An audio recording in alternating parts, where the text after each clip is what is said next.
Adenomatoid odontogenic tumor, OD, is a rare, benign odontogenic tumor that arises from the enamel organ or dental lamina. It is often associated with impacted teeth and is most commonly found in the anterior maxilla. It predominantly affects young females, with a peak incidence in the second and third decades of life. On radiographs, OD appears as a well-defined radiolucent lesion often associated with an impacted tooth. Microscopically, OD is characterized by spindle-shaped or cuboidal epithelial cells forming duct-like structures, whorls, and cribriform patterns. The tumor is encapsulated and may contain eosinophilic amyloid-like material and calcifications. Condylar fractures account for 10% to 40% of mandibular fractures, are often caused by trauma.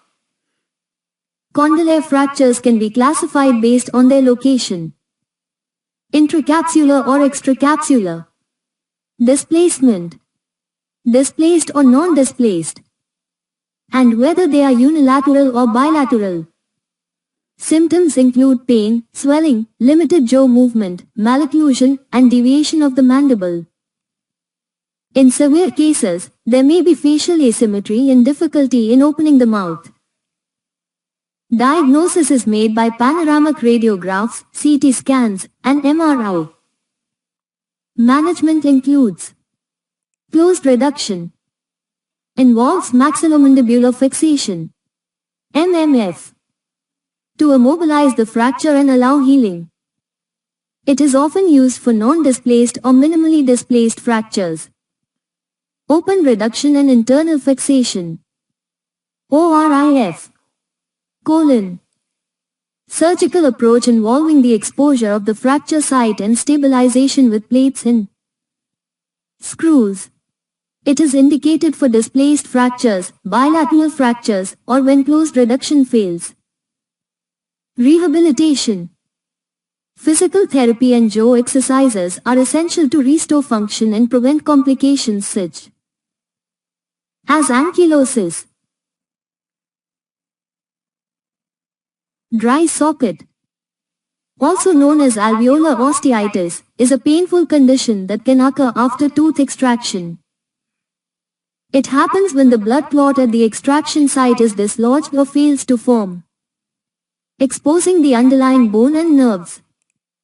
Factors that increase the risk of dry socket include smoking, poor oral hygiene, traumatic extractions, use of oral contraceptives, and previous history of dry socket.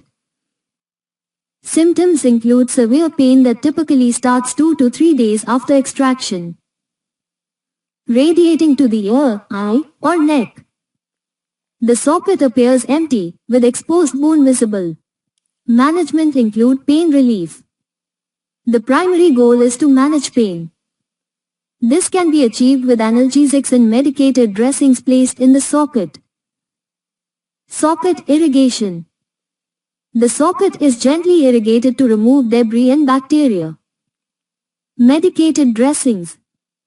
Dressings containing antiseptics and anesthetics are placed in the socket to promote healing and provide pain relief.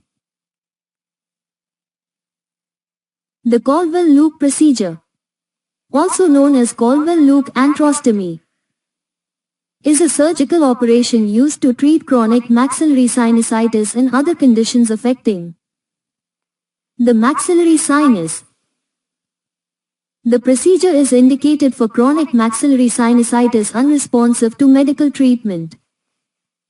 Removal of foreign bodies, treatment of maxillary sinus tumors, and management of oroantral fistulas. The procedure can be performed under local or general anesthesia. A small incision is made in the gingivobuccal sulcus above the canine fossa. The anterior wall of the maxillary sinus is accessed through the incision, and a bony window is created to allow entry into the sinus. Bilateral sagittal split osteotomy, BSSO, is a common orthognathic surgical procedure used to correct mandibular deformities by repositioning the lower jaw. It is indicated for patients with mandibular prognathism, protruding lower jaw, retrognathism, receding lower jaw, or asymmetry. It is often performed to improve occlusion, facial aesthetics, and function. Orthodontic treatment is usually required before surgery to align the teeth properly. The procedure involves making an incision inside the mouth to access the mandible. The surgeon then makes cuts in the bone to split the mandible into two segments. The lower jaw is repositioned as needed and fixed in place using screws or plates. Post-surgical care. Patients may experience swelling, numbness, and discomfort. A soft diet and limited jaw movement are recommended during the initial healing period. Complications. Potential complications include nerve injury, infection, relapse of the jaw position, and issues with bone healing. Wound healing is a complex and dynamic process that involves the repair of damaged tissue.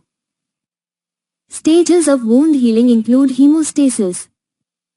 Immediately after injury, blood vessels constrict, and platelets form a clot to stop bleeding. This stage involves the activation of the clotting cascade and the formation of a fibrin clot. Inflammation. This stage involves the recruitment of immune cells to the wound site to clear debris, bacteria, and dead tissue. It is characterized by redness, swelling, heat, and pain. Proliferation. During this stage, new tissue forms to replace the damaged tissue. Key processes include angiogenesis, formation of new blood vessels, fibroplasia, formation of granulation tissue, collagen deposition and epithelialization, formation of new skin, maturation, remodeling, colon. The final stage involves the remodeling of the newly formed tissue to increase its strength and functionality. Collagen fibers are reorganized, and the wound contracts to reduce its size. Factors affecting wound healing. Local factors include infection, blood supply, and the presence of foreign bodies. Systemic factors include age, nutrition, comorbidities, G, diabetes, and medications. Types of wound healing. Primary intention. Wounds with clean edges that are closed with sutures, staples, or adhesive. Healing is rapid with minimal scarring. Secondary intention. Wounds that are left open to heal naturally. This process involves more granulation tissue formation and results in larger scars. Tertiary intention. Delayed primary closure, where the wound is initially left open to reduce infection risk and later closed surgically.